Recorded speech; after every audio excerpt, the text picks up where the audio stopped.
All right, in this video, we're going to go over modeling with quadratic functions. All right, writing the equation of a parabola. All right, we've dabbled a little bit in writing equations for parabolas, but now we're going to get it. Now we're going to get deep into it to where if you have 3 points, not including the vertex, you can find the equation for a parabola. All right, so it says a parabola contains the points -1, 6, 1, 4, and 2, 9. What is the equation of this parabola in standard form? Now, we have done systems of equations with 2 variables. What we're going to do here to solve for the equation of this parabola is an extenuation of that. Instead of having 2 variables, we're going to have 3. And we're going to go over that right now.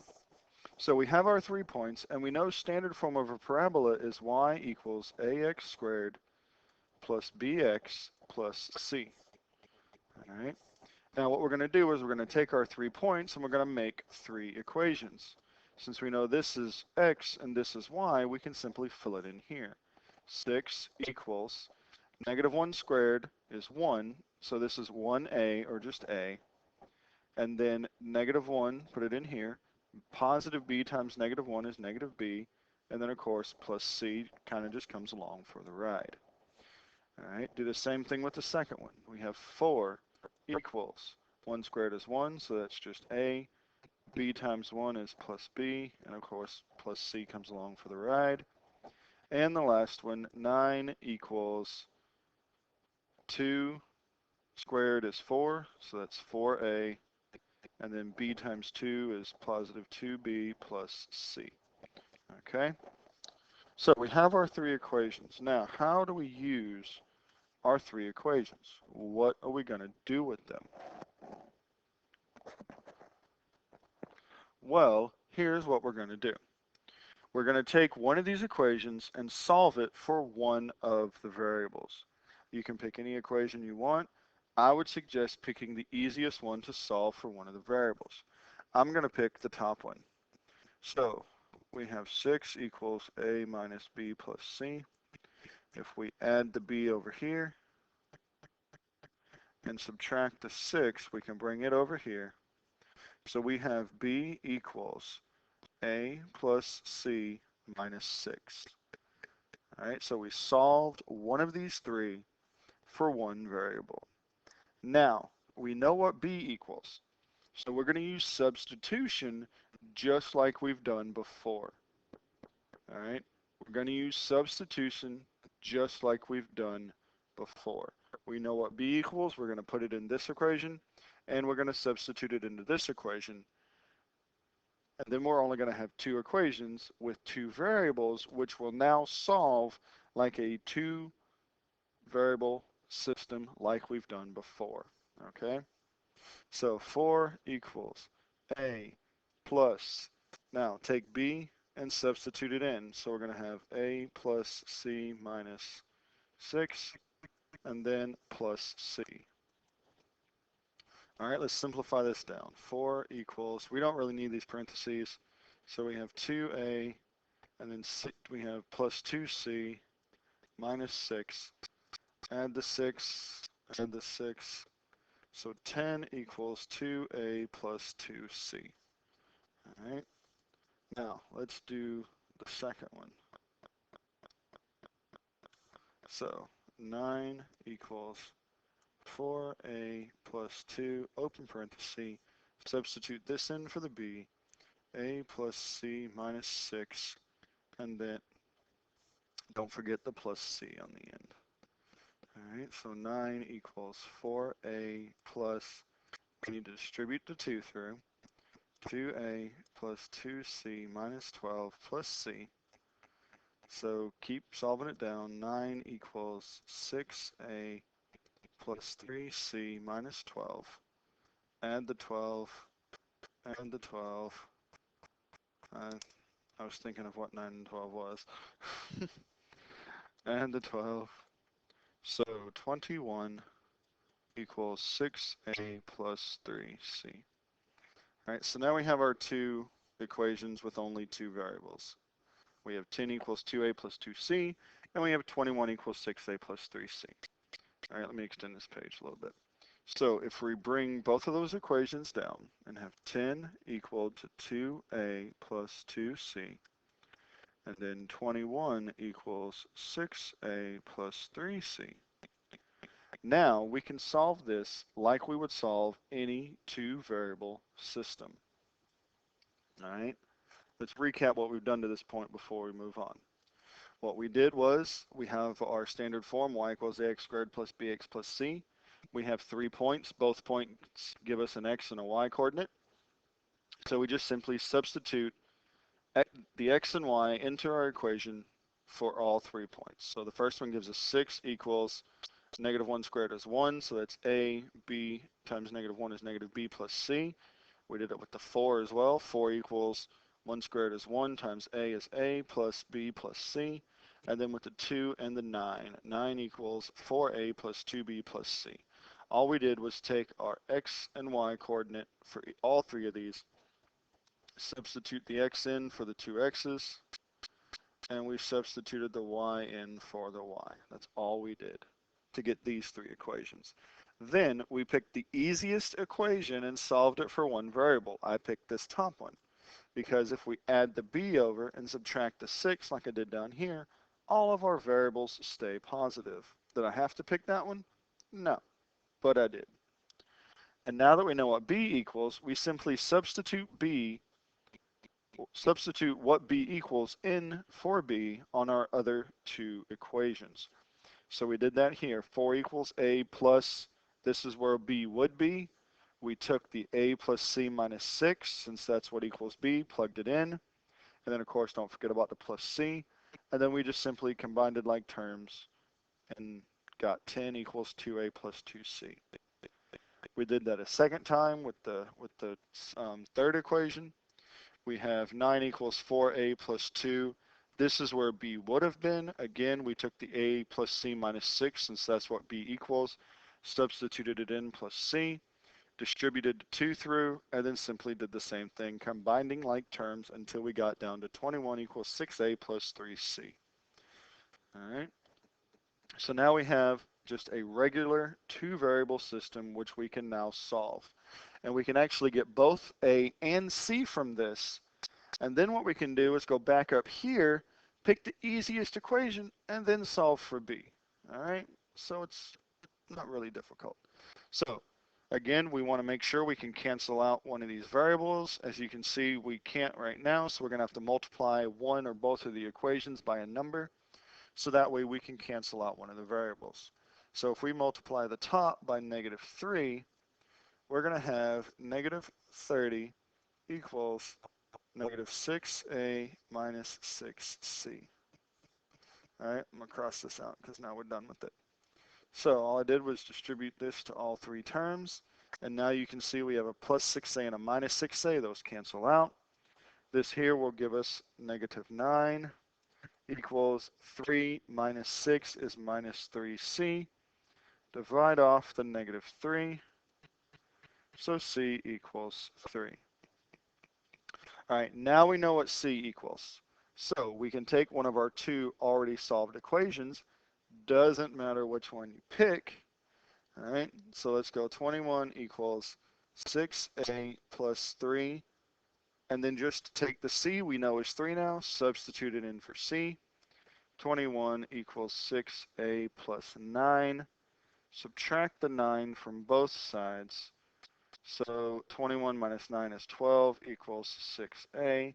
Divide by 6, divide by 6. So a equals 2. So now we have found 2 of our 3 variables. So now that we found 2 of our 3 variables, we know c is 3 and a is 2. What we can do now is go back up top to our original 3 equations and pick which one you think is the easiest. I'm going to pick this one because all our variables are positive and a and c were both positive. So now what we're going to do is we're going to substitute a, b, and c a and c that we found. We have 4 equals a plus b plus c. And now that we know that c is 3 and a is 2, 4 equals 2 plus b plus 3. So 4 equals 5 plus b. Subtract the 5, subtract the 5, so b equals negative 1. All right. Now that we've found all three variables, now we can simply plug that into y equals ax squared plus bx plus c and get y equals 2x squared, because a is 2, I just subbed it in, b is negative 1, so this is just going to be minus x, and then c is positive 3, so plus 3. So our final answer is going to be y equals 2x squared minus x plus 3. Now, I know that was a lot of work, but it's fairly simple. All you do, the first thing you do, you come up with your three equations by simply plugging in x and y for all 3 points to get your three equations. Pick one, solve it for one variable. Then, once you've done that, substitute that into the other two equations for that variable, like we did here. Okay, and that sets you up a two-variable system, which we can now solve. Your goal is to multiply one or both of the equations by a number so it matches you up with one of the variables having the opposite coefficient. So in this case, we had 10 equals 2a plus 2c, and 21 equals 6a plus 3c. We multiplied the top by negative 3 to get negative 30 minus 6a minus 6c. So the 6a and the minus 6c cancel, leaving us with negative 9 equals negative 3c. We divided both sides by negative 3 to get c equals 3. Then we took that, plugged it into one of our two equations that we got, and we solved for the other variable. So we plugged in the 3 for c. We got 21 equals 6a plus 9, subtract the 9, 12 equals 6a, divided by 6, a equals 2. Then we picked our easiest equation from our original three equations that we have at the top of this page, substituted in a and c, and simply solved for b. And now that we have a, b, and c, we just simply take a, b, and c, substitute it into standard form, and we're left with our equation. All right? I know that was a lot. What I want you to do now is try this one. What is the equation of the parabola containing the points negative 2, 9, negative 4, 5, and 1, 0? So pause the video and work this out.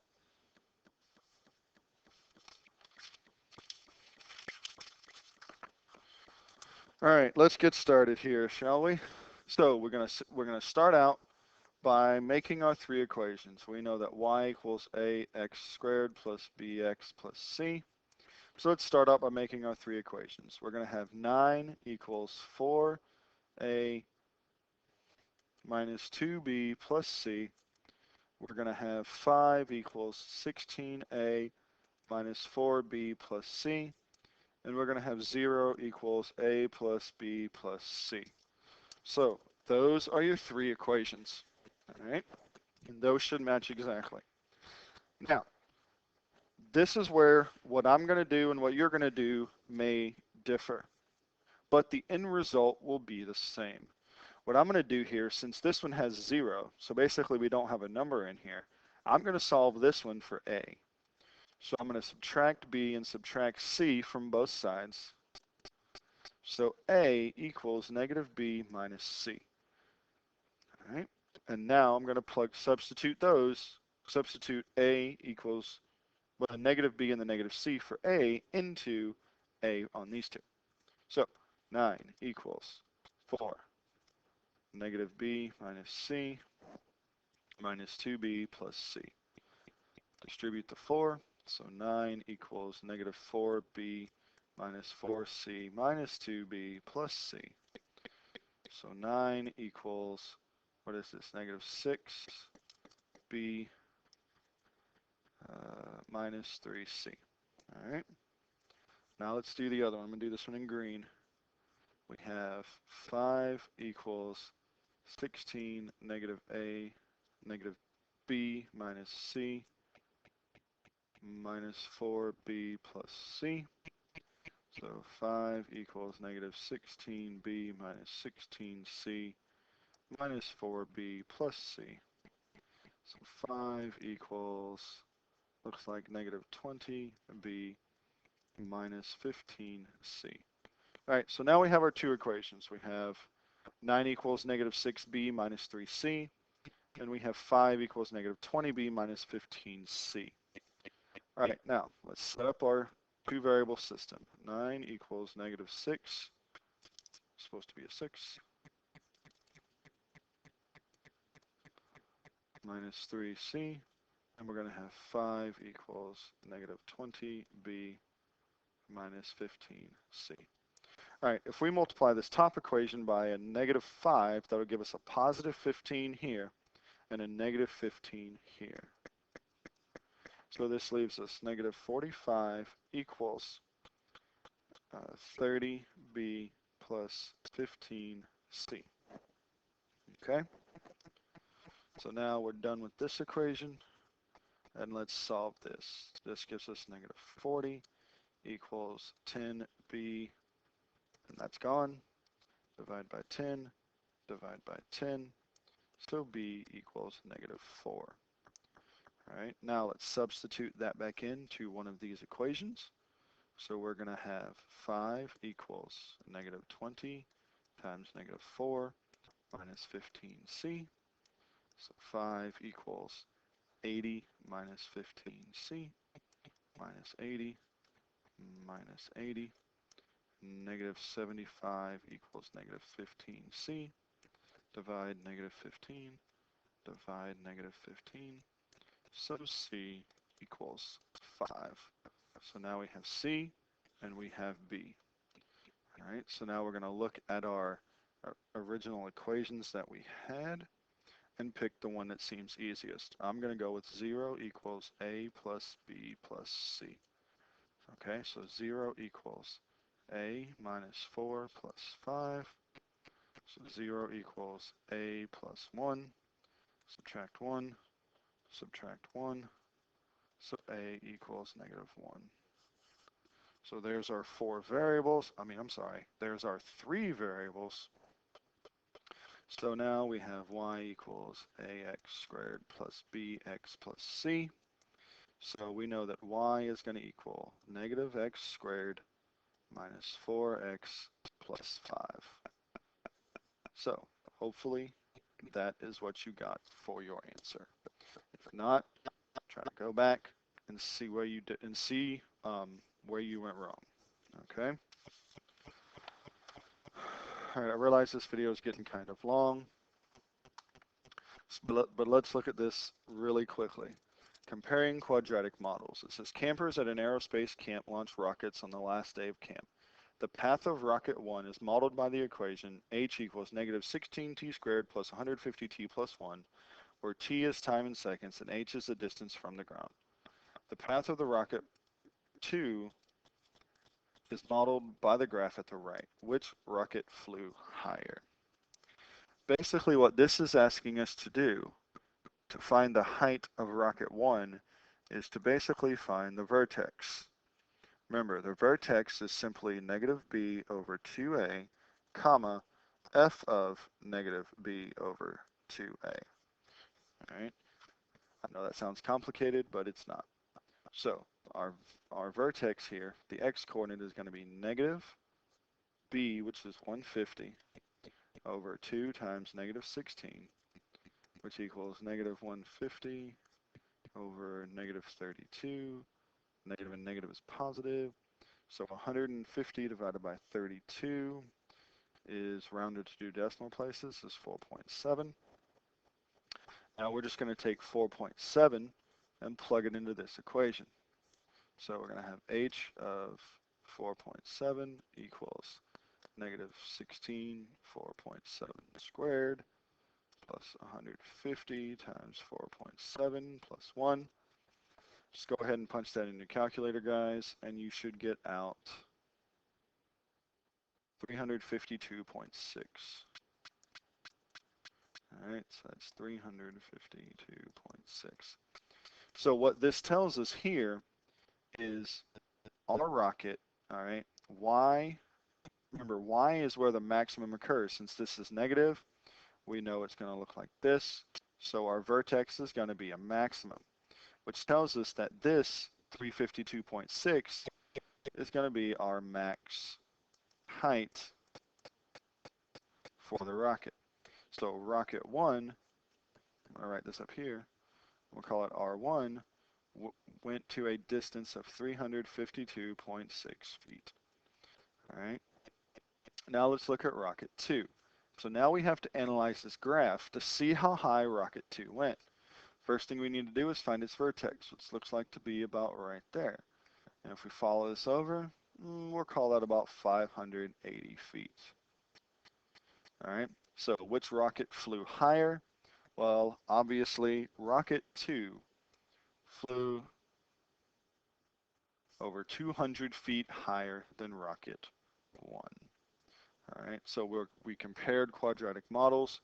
One, we had an equation, which we solved just like we were doing today in class. You get the x value from negative b over 2a, which is what we did, negative 150 over 2 times negative 16.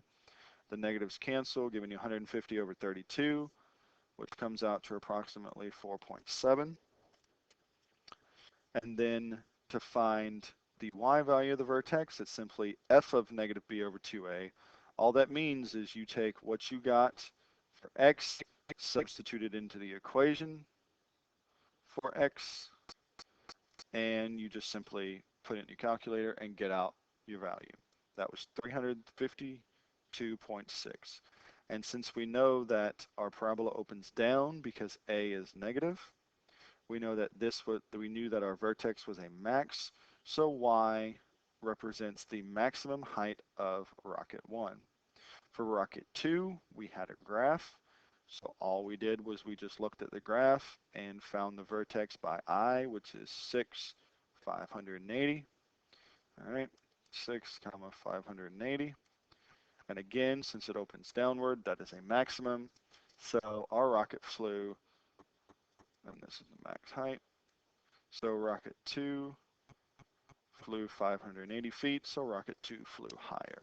All right, just like we did today, except now we're comparing two different quadratics. All right, to end this video, I want you to go answer these questions. Which rocket stayed in the air longer? What is the reasonable domain and range for each quadratic model? And describe what the domains tell you about each of the models and why the domains for the models are different. So pause the video and figure this out.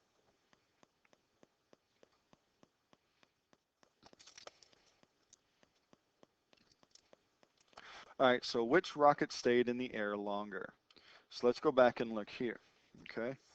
As we can see, this represents time. Well, if you notice, from here to where it landed is 12, and that's time in seconds. So rocket 2 stayed in the air 12 seconds. All right, now rocket 1, if we go back here, rocket 1 reached its maximum altitude or its maximum height in 4.7 seconds, which means it's going to take 4.7 seconds to fall back down to Earth. Okay, so what's 4.7 plus 4.7? Well, that's 9.4 seconds. So, which rocket stayed in the air longer? That was rocket 2, because it stayed up 12 seconds, and rocket 1 only stayed up 9.4. Now, what is a reasonable domain? Remember, a domain is all the x values that you can put in. All right, all the x values that you can put in. All right, so of course, the rocket can't fly for a negative amount of seconds. And for rocket 1, it only stayed in the air for a total of 9.4 seconds. So x, or in this case t, because t, if we go back and look, t was along the x-axis, so time. So the reasonable domain for rocket 1 would be between 0 and 9.4. All right. Now, the range for this is all the y values. All right. Of course, it can't go lower than the ground, so 0 greater than or equal to height, which is less than or equal to how high did rocket 1 go? Well, if we go back to the previous, rocket 1 went 352, whoops, that's supposed to be 52, not 22. It went 352.6 feet. So that is our reasonable range for rocket 1. This is rocket 1. Change colors for rocket 2. Well, again, you can't have less than 0 time. How long did it stay in the air? 12 seconds. All right. What's the range? Can't go below the ground. Height. How high did it go? Well, it went 580 feet. All right. So, domain and range for rocket 1, domain and range for rocket 2. And you can write that how you want, as long as you know it can't go below 0 or above 12. Okay. Now, describe how the domains are different. Of course, this is going to vary from person to person, but basically the domains tell you how many seconds the rockets were in the air, and the domains are different because the rockets were in the air for a different amount of time. All right, I'll type that in here. So the domains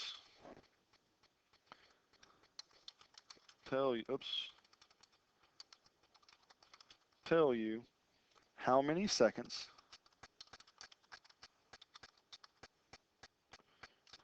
the rockets were in the air. And the domains are different